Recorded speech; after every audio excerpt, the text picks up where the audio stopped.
hào hứng, rất là hào hứng trong khi mà có cơ hội được nói chuyện với lại quý vị trong cái buổi ngày hôm nay về cái chủ đề này. And I am grateful to your dean for her kind invitation. Và tôi rất là cảm ơn trưởng khoa của các quý vị đã mời tôi một cái buổi bài giảng ngày hôm nay. This is my first time at your university. Đây là lần đầu tiên mà tôi đến trường đại học của quý vị.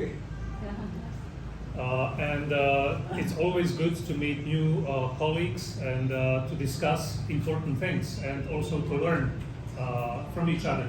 Và rất là tuyệt vời khi mà luôn luôn có cơ hội được gặp gỡ với những đồng nghiệp mới và có cơ hội được trao đổi, được chia sẻ những cái tri thức mới. I have conducted some research on the topic of transhumanism, and so today I want to talk to you on the opportunities and challenges that are connected with this movement. Và tôi đã tiến hành một số nghiên cứu về cái tư tưởng về chủ nghĩa siêu nhân loại. Và hôm nay tôi sẽ có cơ hội để trao đổi với quý vị một chút về những cái triển vọng và thách thức của cái vấn đề này. I would like to first of all thank the John Templeton Foundation, which is an American foundation that supports scientific research, because it is through their grant, which is called New Horizons for Science and Religion in Central and Eastern Europe, that this presentation is made possible. Và để mở đầu thì tôi xin gửi lời cảm ơn đối với quý John Templeton cho cái sự tài trợ đối với nghiên cứu này. Cái chương trình nghiên cứu này thì nằm trong một cái dự án nghiên cứu thuộc về những cái đường chân trời mới đối với khoa học và tôn giáo ở vùng Trung và Đông Âu, và tôi cảm ơn những quý này. This is the structure of my presentation today. Và đây là cái cấu trúc của cái bài nói ngày hôm nay của tôi. I will first look in the first section. I will explore the roots and definition of transhumanism. So we will cover the main concepts and its aims and explain why this is relevant and important. Trong phần đầu tiên thì tôi sẽ nói về cái nguồn gốc và cái khái niệm của cái chủ nghĩa siêu nhân loại học này. Nó xuất phát từ đâu, một cái nhìn tổng quan về khái niệm cũng như là các cái mục tiêu nghiên cứu của nó. Và thứ hai là tôi sẽ giải thích tại sao mà cái chủ đề này nó là liên quan và đó cũng là một chủ đề rất là quan trọng trong cái cuộc thảo luận ngày hôm nay. Next we will discuss very specific opportunities but also threats that are associated with this new movement. Và sau đó thì chúng ta sẽ thảo luận về những cái triển vọng và bao gồm cả những thách thức, về những thách thức rất là riêng biệt, thách thức rất là cụ thể đối với cái trào lưu nghiên cứu này. But the most important part of my presentation will come at the end, because it is the discussion section. Tuy nhiên thì cái phần quan trọng nhất của cái bài nói ngày hôm nay của tôi sẽ đến ở sau cùng, đó là phần thảo luận. Because there I want to, learn from you, and I want to learn your ideas. What you think? Bởi vì tôi muốn học từ các bạn, tôi muốn xem các quý vị nghĩ thế nào, thảo luận thế nào về cái chủ đề này. I would like to offer you a balanced view on this movement. So I didn't come to elevate it as the only solution for humanity, and I didn't come to bash it and only criticize it. I want to show you both sides. Tôi mang đến đây một cái góc nhìn, hy vọng mang đến một góc nhìn hài hòa và công bằng về cái chủ đề này. Tôi không đến đây để mà cổ vũ cho cái việc là cho cái đơn thuần là cổ vũ cho cái chủ nghĩa siêu nhân loại này, nhưng tôi cũng không đến đây để hủy diệt nó, và tôi muốn đến đây để tạo ra một cái sự góc nhìn cân bằng, một cái sự tương tác biện chứng của chúng ta trong đối với góc nhìn về cái chủ đề này. And just to be realistic, given the time that we have for this presentation, it cannot be our ambition to go very deeply into all possible currents and technologies that are connected with transhumanism. We can only offer a map, an introduction to the topic. Bởi vì là cái thời gian của chúng ta là nó quá hạn hẹp, cho nên là chắc chắn chúng ta sẽ không có đủ thời gian để đi về tất cả những cái chi tiết, những cái khía cạnh của chủ đề này. Mà thực ra tôi chỉ muốn cung cấp cho quý vị một cái bản đồ tổng quan, và sau đó thì chúng ta sẽ xem những cái nội dung chủ đạo cần phải thảo luận là cái gì. Okay, so what exactly is transhumanism and how did we get here? Vậy thì chính xác là cái chủ nghĩa siêu nhân loại này nó là cái gì, và làm thế nào mà chúng ta đến được với cái thời điểm này? Transhumanism is a social and philosophical movement with the goal of transcending traditional human biology and psychological limitations. Cái chủ nghĩa siêu nhân loại học này thì nó là một cái trào lưu triết học và xã hội với cái mục đích là nâng cấp cái con người sinh học truyền thống của chúng ta bằng cách là và thúc đẩy những cái vượt qua những cái giới hạn của con người sinh học này. It advocates for the improvement of the physical, mental and social aspects of human life through the use of technology. Và nó cổ vũ cho cái việc là nâng cấp cái thể chất của con người, trí tuệ của con người và các cái khía cạnh xã hội của con người thông qua việc sử dụng công nghệ.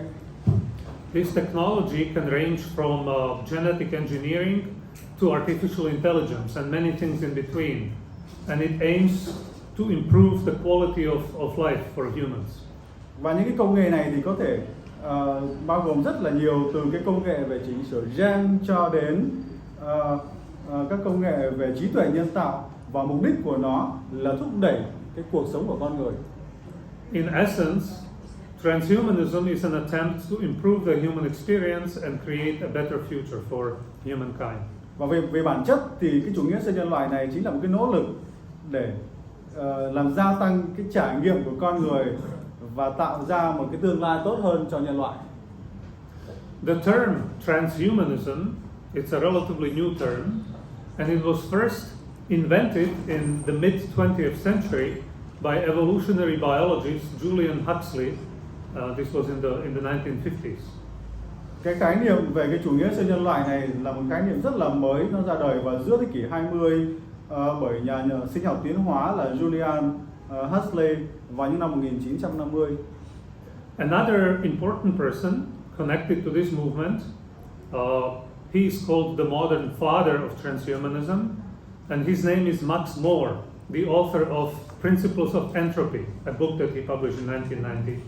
Một cái người khác, một người có thể coi là cha đẻ của cái chủ nghĩa siêu nhân học hiện đại này chính là Max More. Ông là tác giả của cuốn là Principles of Entropy, các cái nguyên tắc của cái tiến hóa. Yes, Principles of Entropy. Yes. Xuất bản năm 1990. And he's the founder of the so-called Entropy Institute. He founded this institute in 1992. Và đồng thời ông ta cũng là người để lập ra một cái viện là viện tiến hóa vào năm 1992. And then in 1998, philosophers Nick Bostrom and David Pearce founded the World Transhumanist Association. Và sau đó là năm 1998 thì hai nhà triết học nhảy vào cuộc đấy ạ, là Nick Bostrom và David Pearce đã lập ra một cái gọi là hội các nhà siêu nhân loại học thế giới. And this association later in 2008, so that's 10 years down the road, it became known as Humanity Plus. So today, if you go to on website and type Humanity Plus, you will see the official website of this global movement. Và đến năm 2008 thì cái hội các nhà siêu nhân học thế giới này thì chuyển thành cái hội Human Plus. Ý tưởng đây là gì ạ? Giải thích qua một chút là tức là chúng ta có con người giống như là điểm A và điểm A cộng đấy. Bây giờ con người truyền thống là điểm A. Bây giờ cái con người siêu nhân loại, con người siêu nhân này là A cộng, tức là nó đẩy lên một cái loại người khác, loại người siêu việt hơn. Thế thì cái hội này là hội người cộng. And then we have, other important persons. One last that is mentioned on the slide is the American sociologist and bioethicist James Hughes, former executive director of World Transhumanist Association. But we have other names like Ray Kurzweil, Natasha Vitamore, and many more. Và đồng thời chúng ta cũng có đây có như là James Hughes và một loạt những cái nhà nghiên cứu khác sau này thì sẽ tiếp tục phát triển những cái ý tưởng như này. In the last 3 decades, transhumanism has become a growing field of study and also a philosophy that aims to improve the human condition through the use of advanced technologies. And this is only made possible through the advances of the industrial revolutions, namely the fourth industrial revolution. Như vậy là trong vòng 3 thế kỷ qua thì cái chủ nghĩa siêu nhân loại này đã trở thành một trong những cái chủ đề, một cái lĩnh vực nghiên cứu được đẩy mạnh và bao gồm có cả một cái trường phái triết học liên quan đến nó nữa, và cái ý tưởng của nó là việc thúc đẩy cái human condition, thúc đẩy cái đời sống, các cái tính năng của con người, điều về con người thông qua việc sử dụng công nghệ. Và toàn bộ cái quá trình này chỉ được bật đèn xanh, chỉ được bắt đầu ấn nút với cái cuộc cách mạng công nghệ 4.0 này. Keep in mind that we only started speaking about the fourth industrial revolution after the year 2000, and actually this term was mentioned for the first time in Germany in 2010. So it's really just, been the last maybe 15 years since we have this concept in mind. Và quý vị cũng lưu ý rằng là cái khái niệm về cách mạng 4.0 này là khái niệm rất là mới. Nó xuất hiện từ năm 2000 và đặc biệt là tại Đức, nó bắt đầu được đẩy mạnh tới 2010 này. Thì hình dung là một khái niệm rất là mới trong giới khoa học. The fourth industrial revolution is building on the third, the digital revolution, that has been occurring since the middle of the last century. It is characterized by a fusion of technologies that is somehow blurring the lines between the physical, the digital, and the biological spheres. Thực ra cái cuộc cách mạng 4.0 này nó là sự bắt đầu từ cuộc cách mạng 3.0 vào giữa thế kỷ 20. Nó bắt đầu bằng quá trình số hóa, và bây giờ cái 4.0 này thực ra nó là quá trình làm mờ đi các cái đường biên giữa vật lý, sinh học và công nghệ. The field of transhumanism is multidisciplinary and draws on various branches of science and technology, including biology, neuroscience, engineering, computer science, and psychology. Cái chủ nghĩa siêu nhân loại này thì nó là một cái lĩnh vực nghiên cứu liên ngành, và nó bao gồm rất là nhiều các lĩnh vực khác nhau, như là công nghệ thông tin, như là trí tuệ nhân tạo, như là khoa học về sinh học, về vật lý, và tất cả những cái này thì nó đều được thúc đẩy, được mở đầu bằng cái cuộc cách mạng công nghệ 4.0 này. So you can see that it is exactly these advances that create breathtaking synergies, now recognized as the fourth industrial revolution, and these technologies made it possible to speak about transhumanism. Và quý vị có thể thấy ở đây là chính từ những cái biến đổi về công nghệ ở bên trên thì nó tạo ra tiền đề cho cái mà chúng ta gọi là cái chủ nghĩa siêu nhân loại học này. Không có những cái biến đổi bên trên thì chúng ta sẽ không có được những cái trào lưu về chủ nghĩa siêu nhân loại học này. Yeah, so this is just an example of that helps us, visualize the kinds of technologies that are needed to change the way we conceive of humans. Đây chỉ là một vài những cái ví dụ để cho quý vị hình dung ra được là những cái loại công nghệ nào đã tham gia vào việc biến đổi cái loài người của chúng ta hiện nay. At the same time, the concept of transhumanism raises many important questions and challenges that must be addressed. Và đồng thời với nó thì cái việc mà cái chủ nghĩa siêu nhân loại học này thì nó tạo ra rất là nhiều các cái câu hỏi, rất nhiều thách thức mà buộc sau hiện đại của chúng ta bây giờ phải giải đáp, phải có câu trả lời cho nó. For example, how will the development of new technologies impact society and the individual? Cái cường độ, cái quy mô của tất cả những biến đổi công nghệ này đã tác động đến xã hội của chúng ta như thế nào, cái cường độ của nó và cái sự thay đổi về chất mà nó tạo ra để tác động lên cái bản sắc của con người, của xã hội loài người chúng ta như thế nào? How will it change our understanding of what it means to be human? Và tất cả những biến đổi này thì làm thay đổi cách chúng ta quan niệm, cách chúng ta định nghĩa về con người thế nào? What are the ethical implications of human enhancement? Và cái khía cạnh đạo đức của cái việc là chúng ta làm gia tăng cái sức mạnh của con người, thì cái vấn đề đạo đức đặt ra như thế nào ở đây? And how can we ensure that the benefits of transhumanism are distributed fairly and equitably, and that the risks are minimized? Và làm thế nào để chúng ta có thể chắc chắn rằng là cái tư tưởng siêu nhân loại này, cái việc mà chúng ta tạo ra một cái thế hệ siêu nhân này thì nó tạo ra cơ hội công bằng cho tất cả mọi người trên thế giới này, và được công nghệ này được chia sẻ một cách công bằng để không có được cái sự bất bình đẳng.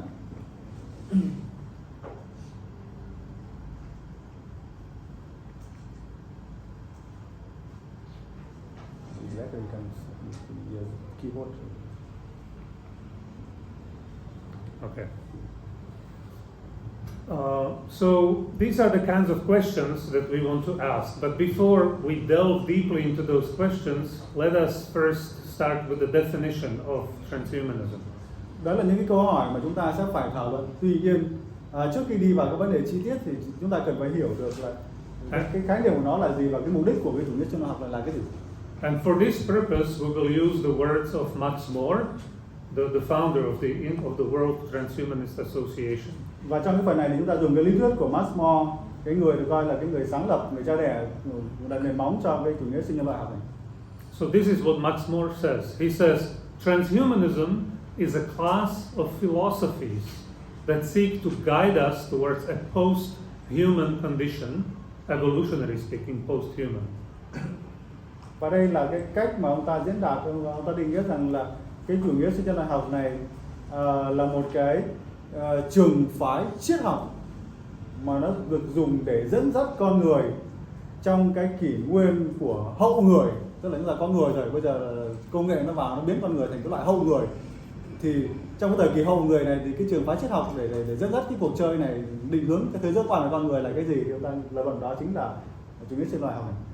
Transhumanism shares many elements of humanism, including a respect for reason and science and commitment to progress and the valuing of human existence in this life, but it also differs from humanism. Và cái ý tưởng đầu tiên ta nêu ra là như vậy thì cái chủ nghĩa siêu nhân loại học này trước tiên là nó cũng chia sẻ những cái rất là nhiều khía cạnh của chủ nghĩa nhân học, bởi vì nó xuất phát từ đó, cho nên là ví dụ như là cái việc mà tôn trọng lý lẽ rồi khoa học rồi cam kết đối với sự phát triển và các giá trị của con người. It differs from humanism in recognizing and anticipating the radical alterations in the nature and possibilities of our lives. Tuy nhiên cái chủ nghĩa siêu nhân loại học này thì nó khác với chủ nghĩa nhân học truyền thống, đó là việc nó thừa nhận và dự báo được những cái thay thế mang tính bản thể, mang tính cách mạng trong việc là nó tạo ra những cái yếu tố thay thế điều kiện tự nhiên để thúc đẩy quá trình tiến hóa và tạo ra những cái triển vọng mới cho cuộc sống của con người. Here on the next slide, this is the definition of transhumanism from the website of the Transhumanist Association.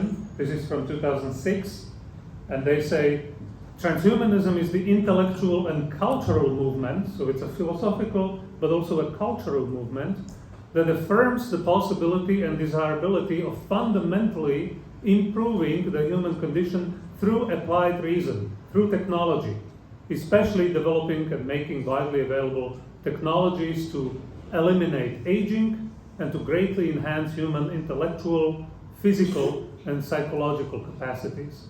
Đây chính là cái định nghĩa ở trên cái website của cái hội về các nhà siêu nhân loại học, và họ định nghĩa rằng đây là một chủ nghĩa siêu nhân loại học là một cái trào lưu về học thuật và văn hóa. Như vậy nó vừa mang tính triết học là vừa mang tính văn hóa, và nó khẳng định cho cái việc những khả năng và cái tham vọng của con người trong việc làm biến đổi, cái việc nâng cấp một cách căn bản cái điều kiện sống, cái điều kiện của con người thông qua việc ứng dụng về khoa học, thông qua về lý lẽ, và đặc biệt là sự phát triển và làm cho công nghệ rồi trở nên phổ biến hơn đối với nhân loại, và do đó mà nó làm thúc đẩy cái năng lực của con người về mặt tâm lý này, về mặt thể chất này, về mặt tri thức này. And you can see that some transhumanists, they see our human existence, the way we experience humanity, as only a link in the evolutionary chain of consciousness. So humanity's value comes from its being a source of potential to create, to prepare the way for new orders of sentient beings, which takes us beyond classical transhumanism to post-humanism. Như vậy là một số cái nhà siêu nhân loại học này thì họ hình dung là cái người này như bây giờ chúng ta đang có này, nó chỉ là một cái mắt xích trong cái chuỗi tiến hóa. Như vậy trước khi chúng ta tiến hóa từ vượn thành người, bây giờ chúng ta tiến hóa từ cái người này sang cái loại người siêu nhân kia, chúng ta nói là cái quy trình thôi, chẳng có gì là phức tạp cả, không có gì là ghê gớm cả đây cả. Let's go to the second point here. So the aim is, the main goal is, through a process of human-directed, human-expedited evolution, humans can and should enhance themselves beyond what is naturally human, including a radical extension of healthy human life.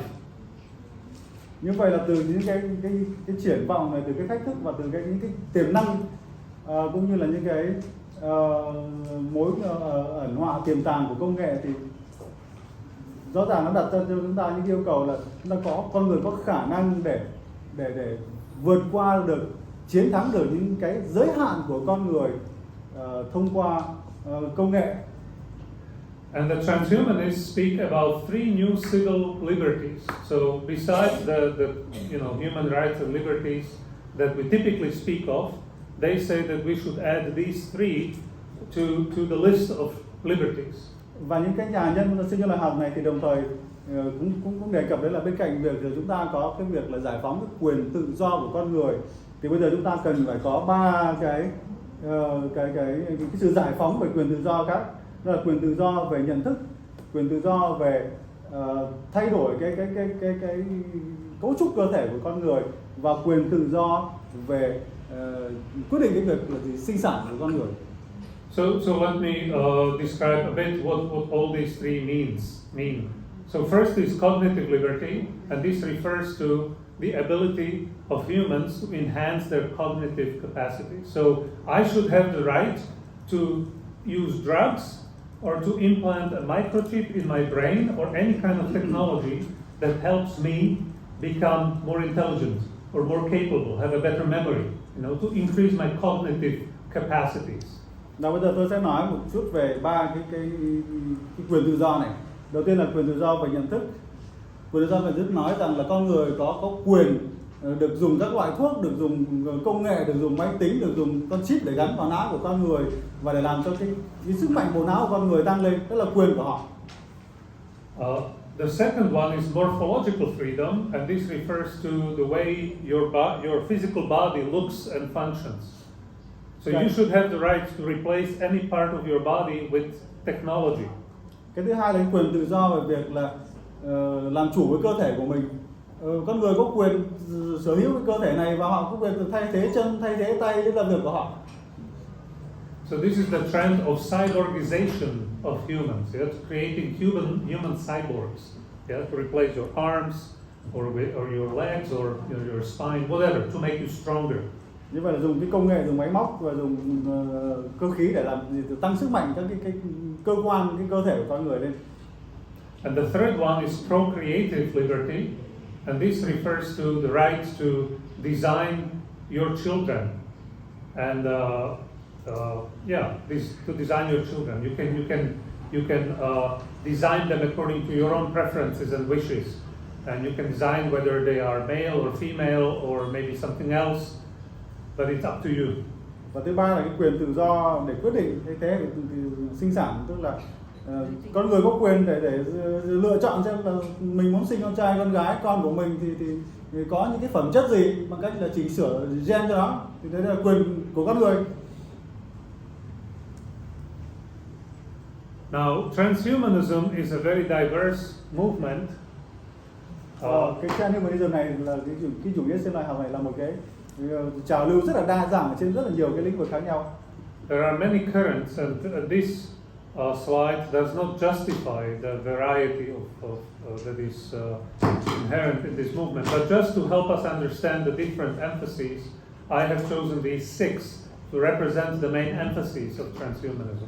Cho nên nó có rất là nhiều các cái lĩnh vực nghiên cứu nhỏ, tuy nhiên thì để cung cấp cho quý vị một cái nhìn tổng quan, thì đây tôi chỉ lấy ra 6 cái lĩnh vực quan trọng, nòng cốt mà cái trào lưu nghiên cứu bây giờ chúng ta đang rất là quan tâm.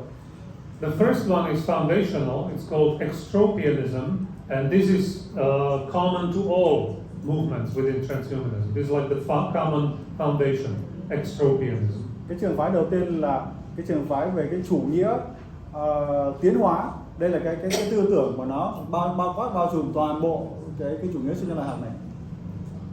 Extropianism, the word extropy is the opposite to the word entropy, which you probably are familiar with from physics, right?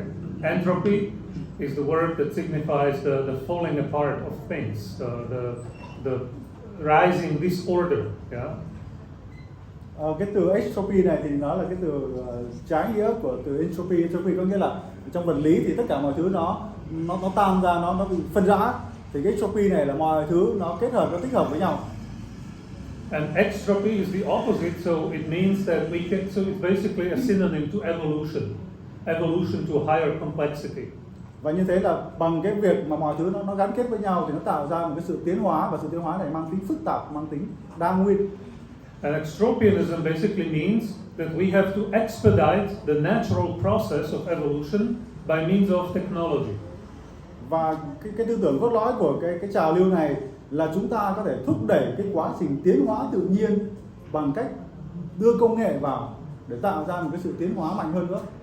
And transhumanists are convinced that not only can we do this, but they say we must do it. It is our responsibility to do it. Và những cái người theo cái chủ nghĩa siêu học này thì họ lập luận rằng là chúng ta không những là có thể đưa công nghệ vào để thúc đẩy quá trình tiến hóa, mà chúng ta phải dùng công nghệ để đẩy con người đi lên một bước nữa. Because otherwise it would be a missed opportunity. You know, it's like when you know that you can cure a disease, you can find a cure, but you don't do the research to do it, then you miss the opportunity and people will die. Right? So if you know that you have the potential, you should fulfill the potential. Và thậm chí là bởi vì là nếu chúng ta mà không làm cái điều đó thì chúng ta sẽ bỏ lỡ các cơ hội. Ví dụ chúng ta có khả năng có dùng công nghệ để chữa các cái bệnh hiếm chẳng hạn, chữa các bệnh hiểm nghèo, mà chúng ta lại không dùng công nghệ để làm chuyện đó, như vậy chúng ta bỏ lỡ cơ hội để giải phóng con người khỏi bệnh tật chẳng hạn.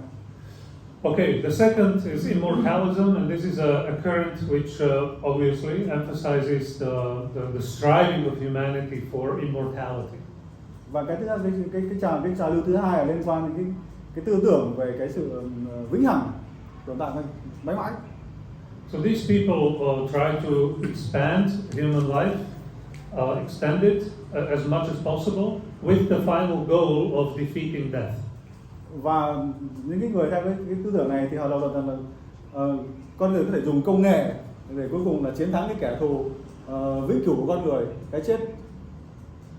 The democratic transhumanists, they emphasize that the benefits of transhumanism should be equitably distributed to all. Everybody should have access to this technology. That's democratic transhumanism. Và một cái trường phái nghiên cứu tiếp theo, một cái nội dung nghiên cứu tiếp theo của cái chủ nghĩa này đó là cái việc một cái sự phân chia một cách công bằng những cái lợi thế về công nghệ này cho tất cả các xã hội, để bảo đảm rằng là mọi xã hội, mọi cá nhân đều được quyền tiếp cận với các công nghệ để tạo ra một cái loại siêu nhân này. Postgenderism means that we should use technology to overcome the unfortunate biological, binary understanding of humans as males and females, and with the use of technology, we should maybe create a human that is neither male or female, that goes beyond these categories of male or female. Và cái postgenderism này thì nó liên quan đến cái việc là chúng ta dùng công nghệ để tạo ra những cái cá thể mới mà vượt qua được cái ranh giới của nam và nữ, một cái loại người mà chúng ta lúc mà nam và nữ còn không, cái hệ phân loại nam nữ đó sẽ không áp dụng nữa. Singularitarianism and postpoliticism, they go a bit hand in hand because they both stress the importance of artificial intelligence in the human life. Và hai cái trào lưu cuối cùng này thì đều chia sẻ một cái chung, đó là liên quan đến cái việc là dùng cái trí tuệ nhân tạo để thúc đẩy cái đời sống của con người. So singularitarians, they believe that with the quantum computing and the rise of AI, we can actually achieve general artificial intelligence. So not just artificial intelligence as we know it now, but general artificial intelligence which will be at least as capable to think as humans, and then we can basically create a new sentient species. It will be artificial, it will be virtual, but it will be sentient, and it will have the same or more capacities to think as humans. Cái trào lưu đầu tiên là chủ nghĩa tối ưu hóa và đồng bộ hóa này thì nó liên quan đến việc là chúng ta có thể dùng trí tuệ nhân tạo để tạo ra một cái thực thể mà nó có khả năng suy nghĩ như con người, và đồng thời nó có có giác quan để mà nó đẩy mạnh hơn nữa những cái sức mạnh của con người. Như vậy là cái loài này nó có trí tuệ như con người, nó không đơn thuần là cái chuyện về trí tuệ nhân tạo như các anh quý vị thấy bây giờ, mà nó là một cái chuyện tổng quan, nó chi phối tất cả cái cảnh của đời sống con người. And then we can maybe merge these abilities of the AI, of general artificial intelligence, with the humans, maybe through a chip in our brain, and we can get access to this immense capacity that AI will bring to us. Và chúng ta có thể dùng cái chip, chúng ta có thể kết nối bộ não của chúng ta với cái thực thể thông minh vừa rồi và tạo ra những cái thúc đẩy mạnh hơn cái sức mạnh của trí thức của con người, và tạo ra một cái loại người mà nó có khả năng tư duy khủng khiếp mạnh hơn rất là nhiều. And post-politicism, as I said, is connected with the AI in the sense that this is the dream of creating a new political community of humans that will be governed by the AI instead of by politicians who are corrupt, right? But the AI will be objective and will know better what is good for humans. Cái chủ nghĩa hậu chính trị ở đây thì nó liên quan đến việc là người ta lập luận rằng là AI có thể tạo ra cái việc tạo ra các cộng đồng chính trị tốt hơn. AI có thể giúp chúng ta cai trị tốt hơn để thay thế các chính trị gia vốn tham nhũng một cách đầy giấy mà kìa. Đây là lời của giáo sư. Nguyên văn. Yeah, so I hope you like it. Like these ideas. So okay, so let's repeat the opportunities of transhumanism. I have a list of 4 categories, the main categories: physical, cognitive, emotional, and social enhancements, and then we'll look at the challenges. Bây giờ tôi sẽ nói với quý vị một chút về những cái triển vọng, lợi ích, triển vọng của cái việc cái chủ nghĩa sinh vật học này thông qua 4 cái khía cạnh. Đầu tiên là tăng cường cái khả năng về thể chất vật lý của con người, thứ hai là tăng cường khả năng về nhận thức, thứ ba là tăng cường cái khả năng về cảm xúc, và thứ tư là tăng cường cái cấu trúc xã hội, cái khả năng về xã hội của con người.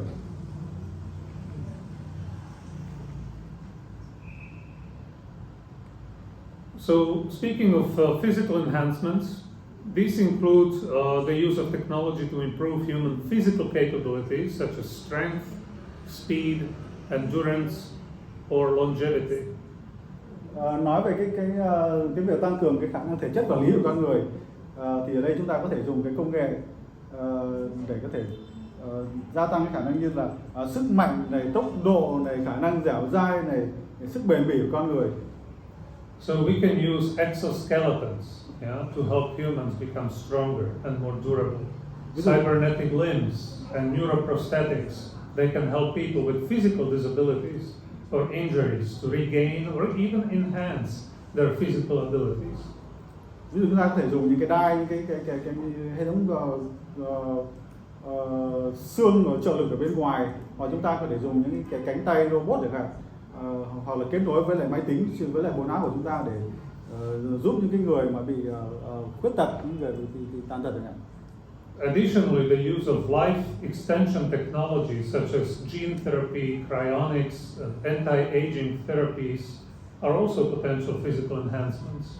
Và đồng thời chúng ta cũng có những cái triển vọng khác về công nghệ để gia tăng những cái năng lực của thể chất của con người, như là việc chúng ta chỉnh sửa gen để chống lại quá trình lão hóa chẳng hạn. And these technologies, this is not science fiction. Of course, many of these technologies are just emerging, and we just see the first benefits. But we are not speaking, in 1,000 years we'll be able to do it. Tất cả những công nghệ này thì nó không phải là cái tiểu thuyết khoa học viễn tưởng, mặc dù là đúng là nó mới xuất hiện cách đây một vài năm. Tuy nhiên chúng ta đang nói về những câu chuyện mà không phải là của 1.000 năm sau nữa, mà là của những cái tương lai rất là ngắn hạn, rất là gần thôi. Scientists are already able to help some disabled people who, for example, cannot see well or cannot see colors, are colorblind, and they can already implant certain chips into their brain to help them see better or to help them see colors. Bây giờ thì ví dụ những người bị mù màu, những người mà bị tàn tật chẳng hạn, thì bây giờ người ta có thể dùng chip, người ta có thể dùng các công nghệ để giúp họ nhìn thấy màu sắc, hoặc là giúp họ cử động các bộ phận chẳng hạn thì bây giờ đã có những công nghệ như thế rồi. Scientists have been able to prolong the life of mice or rats by doing certain genetic modifications and inducing certain drugs into their bodies. So these kinds of technologies are coming. We are very close to breakthroughs in these technologies. Các nhà khoa học thì cũng đã bằng việc chỉnh sửa gen thì đã làm tăng tuổi thọ của chuột và những cái con vật ở trong phòng thí nghiệm rồi. Nhưng bây giờ là những cái công nghệ này nó đang rất là gần rồi với chúng ta rồi. Okay, then we have cognitive enhancements, and they refer to the use of technology to improve human cognitive abilities such as memory, intelligence, and creativity. Và bây giờ là chuyển sang cái sự nâng cấp về cái nhận thức của chúng ta. Chúng ta có thể dùng công nghệ để gia tăng cái khả năng về ghi nhớ, về trí thông minh, về tính sáng tạo của con người. For example, brain-computer interfaces, brain implants, cognitive enhancing drugs. There are such things as cognitive enhancing drugs. They can help people to improve their cognitive abilities. Ví dụ như là bây giờ chúng ta có cái sự tương tác giữa với bộ não với lại máy tính chẳng hạn, hoặc là những các loại thuốc mà giúp chúng ta tăng cường khả năng nhớ, rồi giúp minh mẫn, rồi giúp cái tư duy logic của chúng ta. Additionally, virtual reality, artificial intelligence, and machine learning, they can also improve our cognitive abilities. Và thêm vào đó thì cái thực tế ảo, hoặc là trí tuệ nhân tạo, hoặc là cái máy học thì cũng đã từng bước làm nâng cấp cái khả năng tư duy của con người. So imagine having a ChatGPT module in your brain, that you can access anytime you want. How creative that would make you, right? Hãy tưởng tượng là trong đầu các bạn có một cái ChatGPT gắn vào đầu các bạn, và các bạn có thể tiếp cận với cái này lúc nào cũng được 24/24, thì các bạn tưởng tượng là trí tuệ các bạn nó sẽ mạnh như thế nào?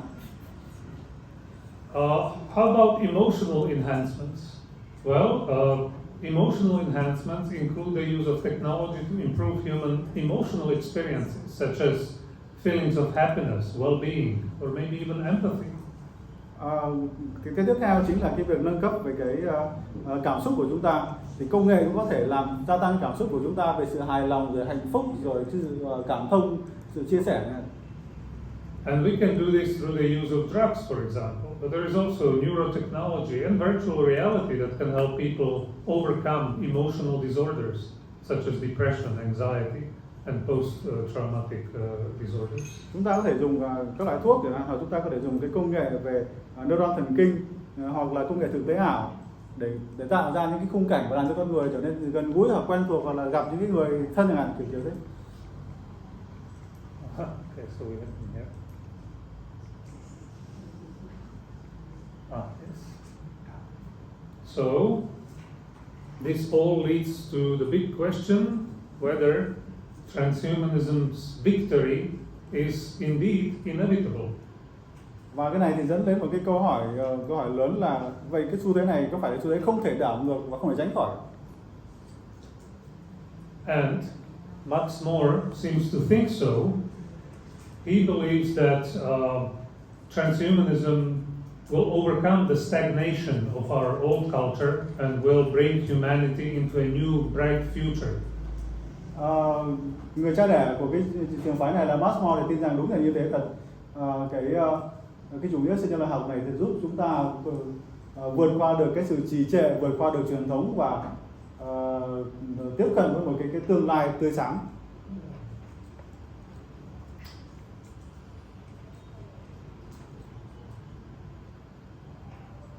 So he says this, and I quote from More. He says, "The extropian philosophy does not look outside us to a superior alien force for inspiration. Instead, it looks inside us and beyond us, projecting forward to a brilliant vision of our future."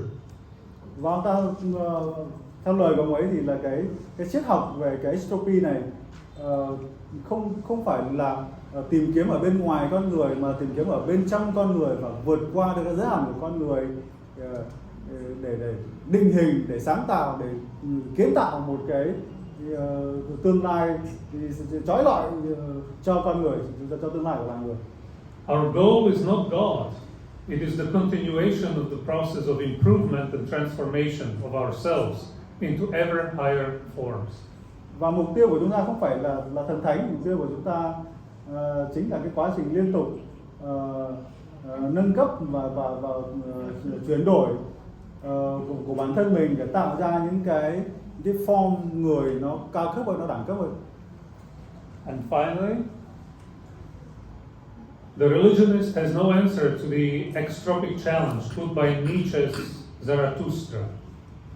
Nietzsche is one of the biggest philosophers from Germany, and so a quote from Zarathustra: "I teach you the overman, the Übermensch, the superhuman. Man is something that is to be overcome. We are inferior. We need to overcome our humanity and become something more." Right? So đây là cái lời dẫn của là cái trích của nguyên văn của ông ta, là những cái nhà tôn giáo thì không có câu trả lời cho cái thách thức về cái bản thể của con người này. Và theo cái lời của Nietzsche thì tôi dạy cho các bạn, tôi truyền bảo cho các bạn những cái tư tưởng về một cái loại siêu nhân mà con người này là một cái đẳng cấp nó yếu ớt, nó mỏng manh, và chúng ta cần phải vượt qua nó để tạo ra một cái loại siêu nhân, một cái loại siêu người hơn nữa. And you can see that Max More and many transhumanists like him are very optimistic. So you can see in the last quote here, extropian transhumanism offers an optimistic, vital, and dynamic philosophy of life. We behold a life of unlimited growth and possibility, with excitement and joy. We seek to avoid all limits to life, intelligence and freedom, knowledge and happiness. Science, technology, and reason must be harnessed, must be, not can be, must be harnessed to our extropic values to abolish the greatest evil, which is death. Và các cái nhà sinh nhân loại học này thì họ cực kỳ lạc quan về tương lai của cái tư tưởng của họ, và tin rằng đây là một cái nền triết học mà lạc quan này, mang tính sống còn và mang tính năng động về cuộc sống.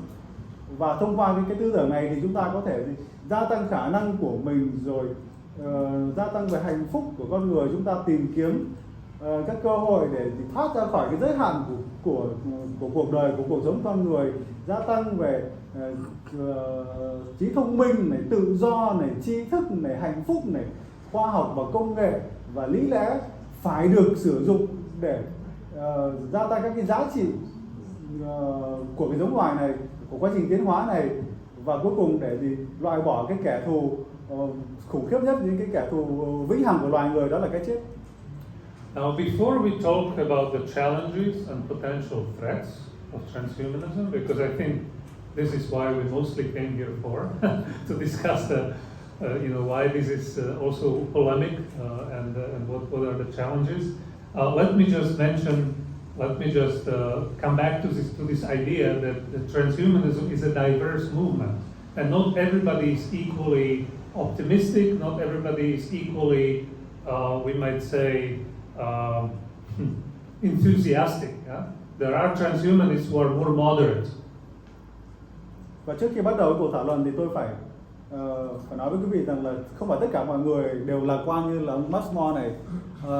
Cái tư tưởng về chủ nghĩa sinh loại học này thì nó rất là đa dạng và nó rất nhiều trường phái khác nhau.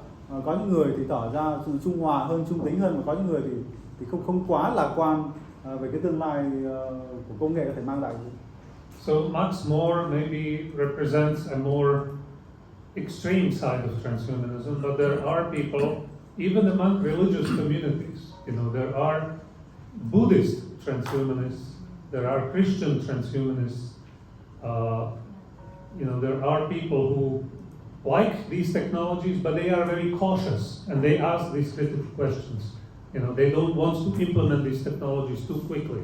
So when you speak about transhumanism, it's not all, equally radical. Yeah?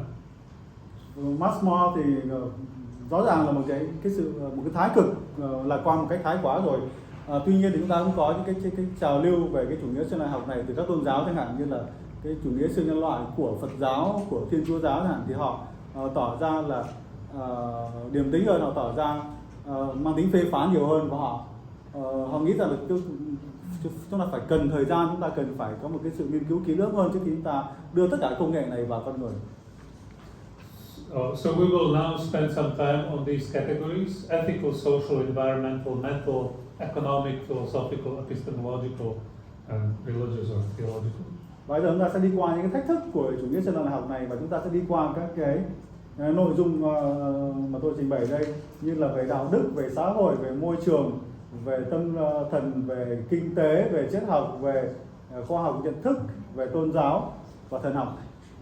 And again, I can only offer you, I can just open the door. You know, we can scratch the surface. We can ask the right questions and begin to think, because each of these categories would require, you know, a long presentation to go deeply and to be more specific. So this is just an introductory session, and if you are interested, I mean, there can be much more is to be said about transhumanism and its implications. Và vì thời gian không cho phép, cho nên thực ra tôi chỉ cung cấp một cái nhìn tổng quan thôi, vì thực ra mỗi cái khía cạnh, mỗi cái nội dung ở đây nó xứng đáng để trình bày trong một cái thời gian rất là dài. So let's look at the ethical side. Transhumanism raises ethical questions about the use of technology, particularly genetic engineering and brain-computer interfaces, to manipulate and change the human body or enhance human traits or capacities. Questions include the implications of changing fundamental aspects of human nature, and also the safety of these technologies and the potential for abuse. Đầu tiên là vấn đề đạo đức đặt ra đối với cái chủ nghĩa siêu nhân loại này. Câu hỏi về đạo đức liên quan đến việc chúng ta dùng cái công nghệ, đặc biệt là công nghệ về chỉnh sửa gen chẳng hạn, hoặc là cái công nghệ kết nối bộ não với máy tính để mà áp đặt, để mà tạo ra những cái thay đổi đối với cơ thể con người chẳng hạn, thay đổi hoặc là nâng cấp cái khả năng, nâng cấp cái tính cách, bản sắc của con người. Vậy câu hỏi đặt ra ở đây liên quan đến việc là vậy thì cái bản thể, những cái bản thể của con người ở đây như thế nào, cái sự an toàn của các công nghệ này ra sao, và cái rủi ro của việc cái công nghệ này sẽ bị lạm dụng như thế nào. So what is it that makes us human? What is it that makes us human? Is it our gene? Our genome, you know, genetic sequence? Is that what makes us human? Is it the nature of consciousness that makes us human? What makes us unique and uniquely human? Vậy thì cái gì định dạng của chúng ta là con người, cái gì định nghĩa chúng ta là con người, có phải là gene hay không, hay có phải là khả năng nhận thức hay không? Or is it some kind of common biological experience that we share in this world? Hay là nó đơn thuần chỉ là một vài cái khía cạnh về sinh học mà chúng ta điểm chung mà chúng ta chia sẻ ở đây thôi? If we changed a small percentage or a fraction of a percent of the human genome, are these organisms still human? Or if we change the nature of consciousness and connected it with artificial intelligence, is this still human? Liệu cái việc mà chúng ta chỉnh sửa một phần nhỏ cái gen của chúng ta thì chúng ta có thể bớt người đi hay không? Hoặc là chúng ta thay đổi cái bộ não, can thiệp vào cái bộ não của chúng ta, thì liệu chúng ta lúc đấy chúng ta còn là người nữa không? And think about this. If you let somebody implant a computer chip into your brain, right? You will become a hackable entity. You know, you will become subject to hacking. Somebody can actually, you know, gain access to your brain-computer interface and maybe make you do things that you don't want to do, or download your memories, or, you know, exploit you in a certain way. Hãy tưởng tượng là quý vị có một con chip gắn vào trong não của các bạn, của quý vị, và như vậy là quý vị có biến thành một cái thực thể mà quý vị có thể bị hack.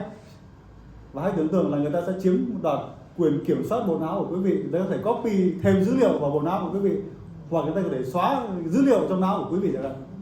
Thì lúc đó thì cái gọi là con người ở đây nó sẽ như thế nào?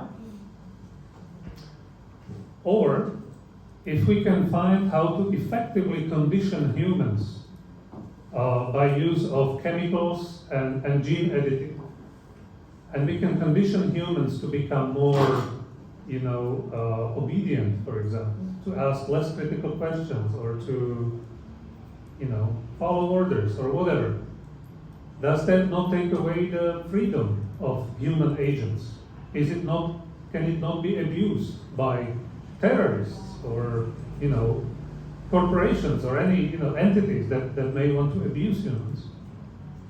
Hoặc là nếu mà người ta có thể chỉnh sửa gen, thay đổi bộ não của quý vị và của con người và biến con người thành ngoan hiền và dễ bảo chẳng hạn, thì như vậy là có phải nó làm cho chúng ta mất đi tự do hay không, mất đi cái quyền con người hay không?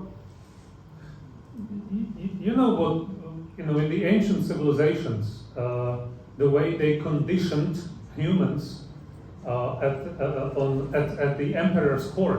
This happened in China, but it happened in the Middle East. It happened also in the Muslim countries.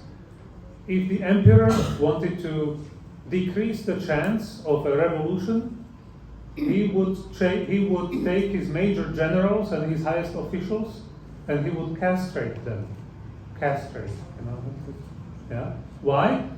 Because then they could not have children and they could not establish their new dynasty, and he felt more secure that he could remain in power.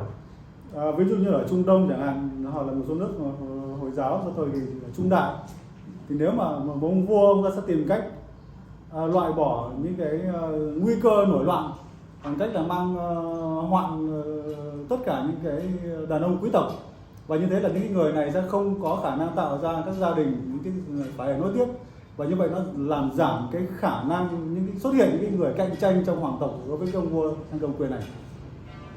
Okay, do you understand? So even in the past, this was not very high tech, right? But it happened. Yeah? Như vậy là trong quá khứ thì người ta không cần dùng công nghệ cao, nhưng ta vẫn có thể chỉnh sửa được cái chuyện này.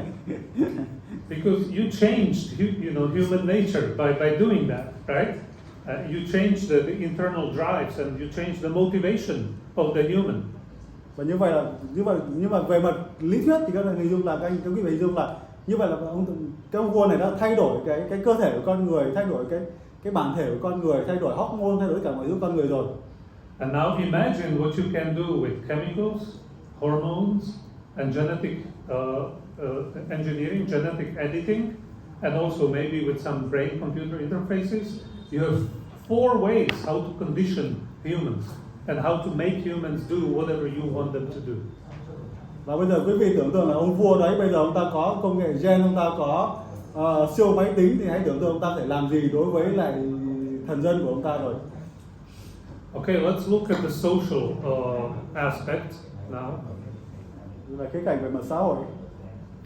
Transhumanism would require significant changes to existing social and political structures, particularly with respect to issues such as healthcare, education, privacy, and freedom of choice.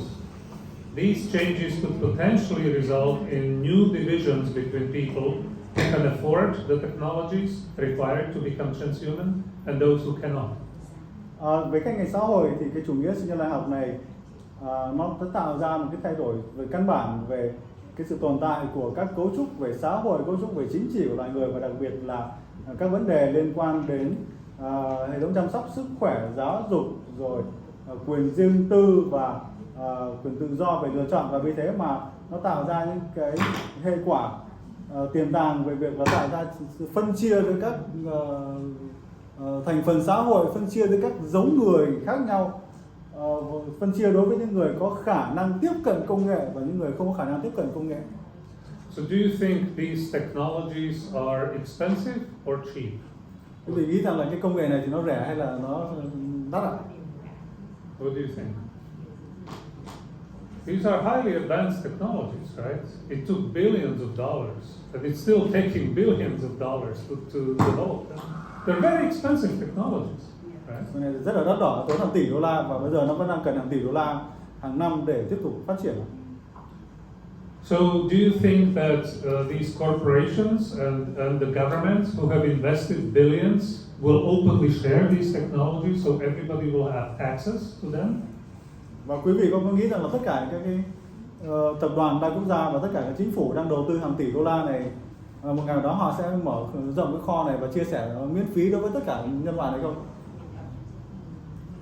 I wish we lived in a world where this would happen, but I doubt that that's the case, right? Tôi hy vọng là ngày đó sẽ đến, nhưng mà tôi không nghĩ là nó sẽ đến. So instead, so now imagine that a government, a country, or a corporation has the ability to increase intelligence, memory, and durability, and maybe lifespan of humans. And they start using this technology on people. They create a new superhuman race, a different kind of humans. They create a new society of leaders, of new aristocrats, who will likely rule over those who are inferior, the rest of us, who cannot afford these technologies. Hãy tưởng tượng một xã hội mà ở đó tầng lớp tinh hoa họ có khả năng, có công nghệ và họ tạo ra một cái giống loài siêu nhân, họ tạo ra một tầng lớp đặc quyền và sẽ cai trị phần còn lại của xã hội, những người mà không có khả năng tiếp cận công nghệ. Okay, how about healthcare and insurance? So imagine that you now have the choice of having your child genetically modified, genetically cleansed before the child is born, but you refuse to do it, and the child is born with some problem, and has some problems, is weak, may have some disease, and it costs much to cure this disease. The government will make you pay a very high premium on your insurance because you refuse to genetically cleanse your child before. So you are disadvantaged. Nào hãy tưởng tượng bây giờ quý vị có khả năng để sinh ra một đứa trẻ và quý vị biết rằng là đứa trẻ đấy nó sẽ bị một số vấn đề, nó sẽ yếu nên nó sinh ra, nhưng quý vị từ chối cái việc là chỉnh sửa gen để làm cho nó trở nên mạnh hơn, bình thường hơn. Và khi đứa trẻ ra đời nó yếu hơn như thế thì quý vị và nhà nước sẽ bảo với quý vị rằng là tại vì quý vị không đồng ý cái việc chỉnh sửa gen như thế, cho nên là quý vị phải trả rất nhiều tiền cho đứa trẻ này thôi. So the enhanced humans will pay less and will have better access to services, and those who are not enhanced, they will have to pay more because there is higher risk that they will need help from the medical services. Như vậy những đứa trẻ mà sinh ra mà được chỉnh sửa gen thì sẽ phải trả ít tiền bởi vì chúng khỏe mạnh. Đứa trẻ mà quý vị không theo cái việc dùng công nghệ này chẳng hạn thì quý vị gặp phải cái rủi ro mà quý vị buộc phải trả rất nhiều tiền thôi. And how about privacy? Already, corporations and other entities can track us because we carry this with us all the time, right? So they know where you go, who you meet, who you chat with, what you buy, and it's all, recorded somewhere in the cloud. Và vậy thì cái quyền riêng tư là thế nào khi chúng ta cầm theo cái điện thoại này, và như vậy tất cả các tập đoàn đa quốc gia biết được quý vị đang ở đâu, đang làm gì mà quý vị cầm theo cái điện thoại này. But at least you can leave it behind. Nobody does it, right? We always carry it with us. But theoretically speaking, you can switch it off and leave it behind you, and then you are free. Nobody can track you, right? Unless there are cameras with face recognition. But you can still go to a forest where there are no cameras. Riêng về mặt lý thuyết thì là quý vị có thể tắt cái điện thoại đi, hoặc quý vị có thể để ở chỗ nào đấy không mang theo, nhưng mà điều đó không xảy ra, có thể là trừ khi mà chúng ta có những camera nhận diện khuôn mặt, hoặc là quý vị đi vào trong rừng. So, are we not in danger of losing our privacy completely once some brain computer interface is installed in your skull and you cannot switch it off, and you're always trackable, and someone always knows what you do, and maybe in the future what you think and how you feel? Nhưng mà khi một con chip nó gắn vào não quý vị thì khác, quý vị không có khả năng để tắt nó đi được, và người ta có thể theo dõi, người ta có thể kiểm soát quý vị ở bất kỳ lúc nào, bất kỳ đâu.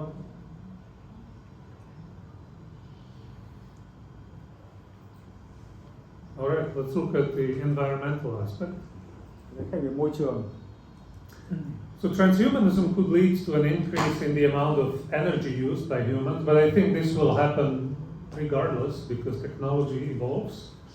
This could lead to an increase in carbon emissions, obviously, and a variety of other negative environmental impacts. So that's thing number one. But there is another aspect to it.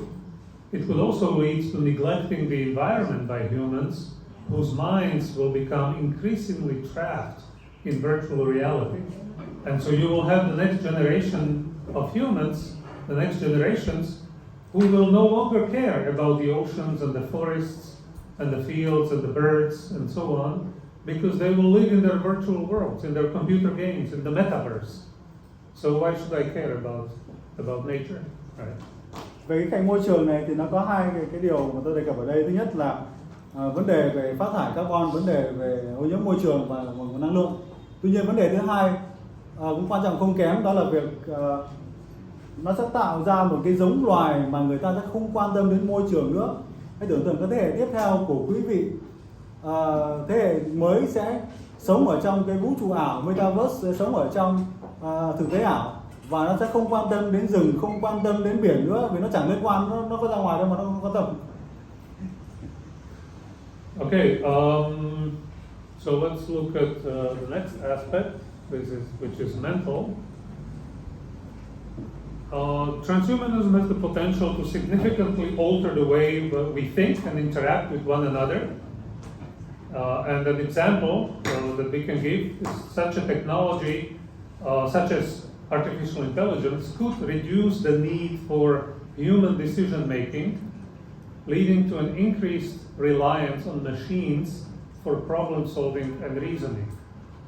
Về mặt tinh thần thì ở đây cái chủ nghĩa siêu nhân loại học này nó tạo ra những cái tiềm năng thay thế được cách mà con người tư duy và cách con người tương tác giữa người với người, và đặc biệt ở đây là công nghệ, đặc biệt là trí tuệ nhân tạo chẳng hạn, thì nó tạo ra cái việc là nó làm giảm cái khả năng ra quyết định của con người, nó dẫn đến cái việc là con người ngày càng lệ thuộc vào máy móc, ngày càng lệ thuộc vào công nghệ để đưa ra quyết định. I'm speaking here of the predictive power of algorithms, which already influence our behavior and decision making now, as we use mobile phones, social networks, and online experience. Đặc biệt là tôi nói về các bạn về thuật toán.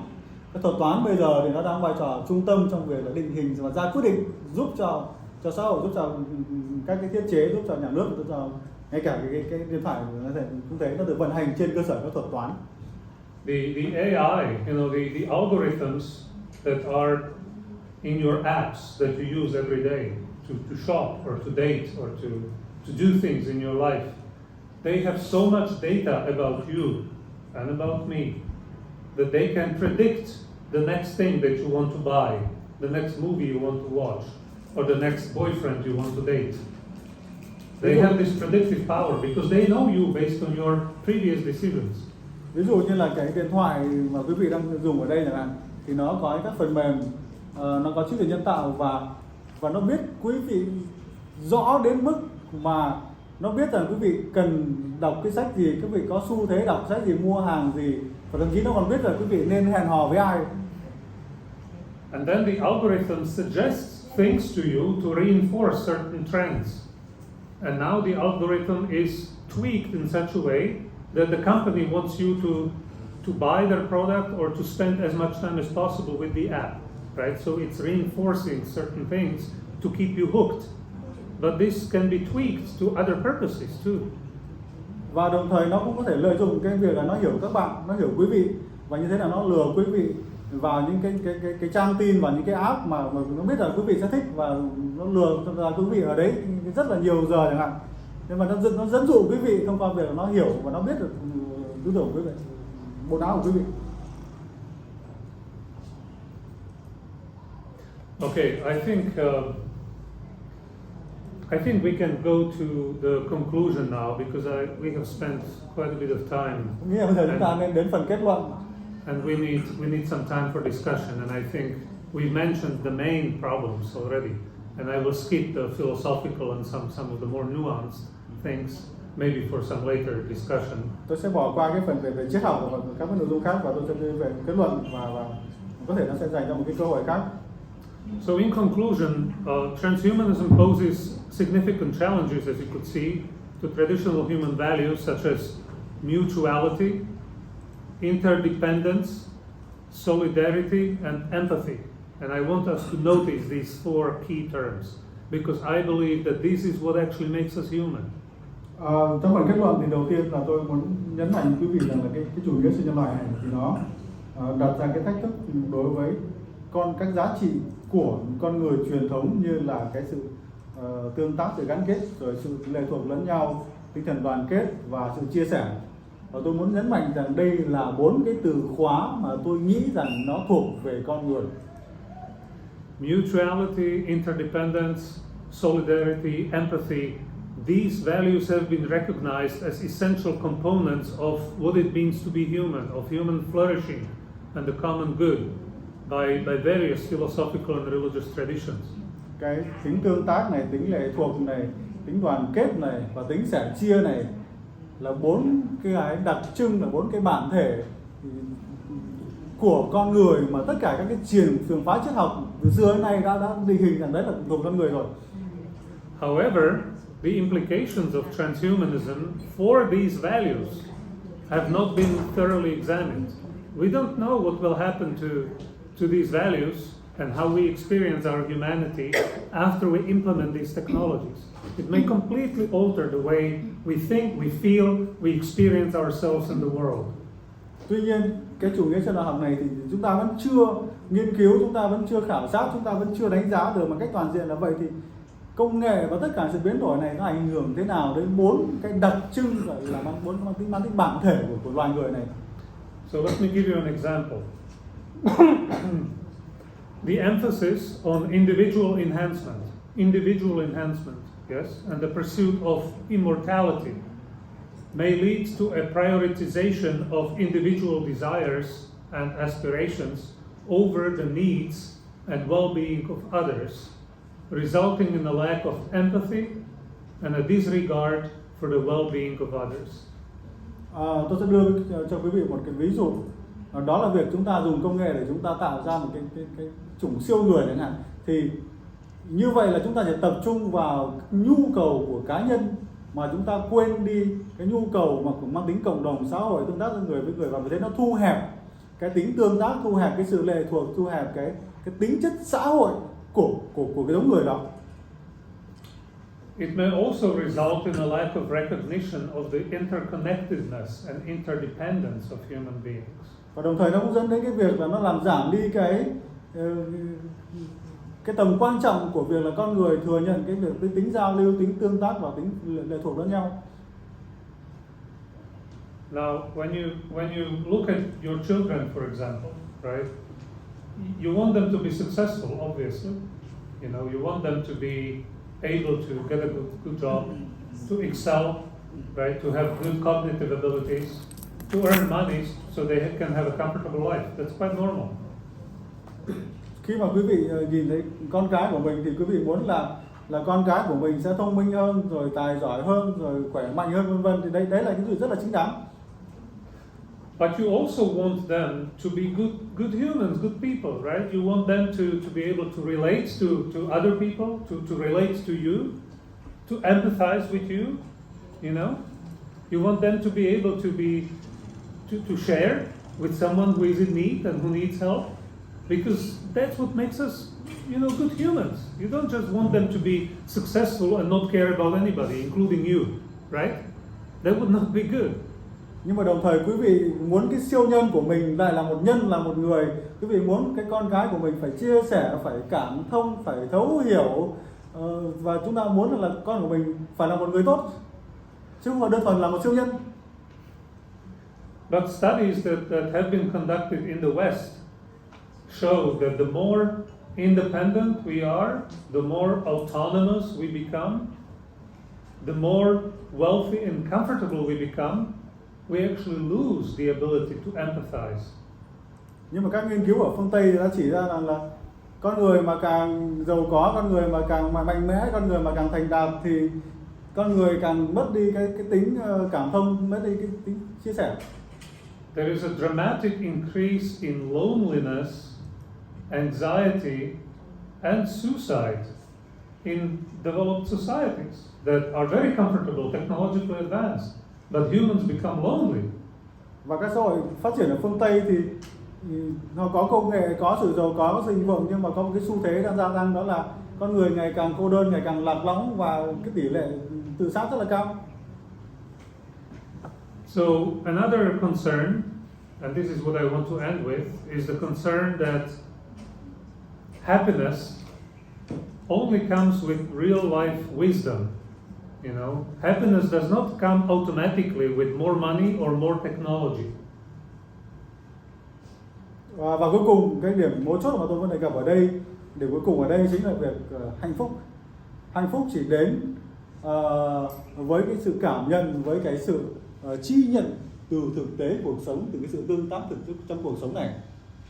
And this traditional wisdom tells us one important thing, and that is that it is wise to learn to live within certain limits and not trying to transcend them at all costs. It is wise to learn how to understand your limits, how to embrace your limitation, and not to try to overcome them at all costs. So, of course, in some instances it's okay, but not at all costs. Và cái trải nghiệm từ lịch sử, trải nghiệm xã hội và cuộc sống cho chúng ta biết rằng là con người chỉ hạnh phúc khi mà họ biết vận hành ở trong các khuôn khổ của mình một cách hoàn hảo. Họ biết tận dụng tối đa, họ biết được cái giới hạn của mình, họ có thể chiến đấu, có thể cải tạo, nâng cấp các giới hạn của mình, tuy nhiên không phải bằng mọi giá.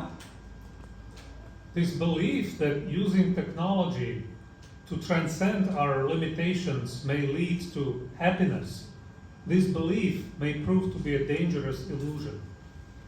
Cái niềm tin rằng là công nghệ có thể giúp chúng ta vượt qua được tất cả cái giới hạn, vượt qua được những cái đường biên giới hạn của con người, có thể tạo ra những cái triển vọng mới, thì đồng thời nó cũng là một cái làn sóng nguy hiểm. Human experience, our human experience teaches us that virtues such as courage, fidelity, fortitude, generosity, hope, moderation, perseverance, empathy, all of these are cultivated in response to the limitations of circumstance and nature. Và thực ra những cái đặc trưng mang tính bản thể của con người như là trung thủy, rồi trung thành, rồi sự nhẫn nại, rồi tính kiên gan, rồi tinh thần cầu thị, rồi hy vọng, vân vân, tất cả những cái phẩm chất, những cái tính cách này của con người được định hình thông qua cách mà con người tương tác với các giới hạn của mình.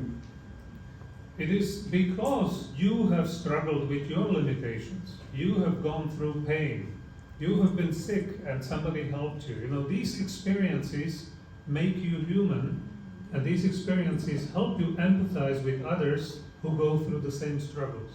Và tất cả những cái phẩm chất, tất cả những cái tính cách này nó được định hình thông qua cách mà chúng ta phải đối đầu với đau khổ, đối đầu với những giới hạn của mình, và chúng ta vượt qua, chúng ta trưởng thành. Và vì thế mà chúng ta bắt đầu có cảm thông đối với người khác, khi nhìn thấy người khác, khi chứng kiến người khác cũng trải qua những cái giới hạn người, những cái nỗi đau khổ đó. So we should only develop the technologies that transhumanism advocates. We should only develop them after careful consideration and after understanding how these technologies can affect our human mutuality, interdependence, empathy, you know, these values that we want to keep, because they define us, who we are as humans. Và vì thế mà cái việc chúng ta ứng dụng công nghệ vào con người này để thay đổi, để thúc đẩy quá trình tiến hóa của loài người này, tôi nghĩ rằng là cần phải được nhìn nhận và nghiên cứu một cách kỹ lưỡng, để làm sao đó mà chúng ta vừa thúc đẩy sự phát triển của giống loài, nhưng đồng thời chúng ta phải giữ được những cái phẩm chất, những cái tính cách và những cái trải nghiệm mà đã định hình nên chúng ta với cách là một con người. Okay, thank you very much for your attention. Cảm ơn quý vị.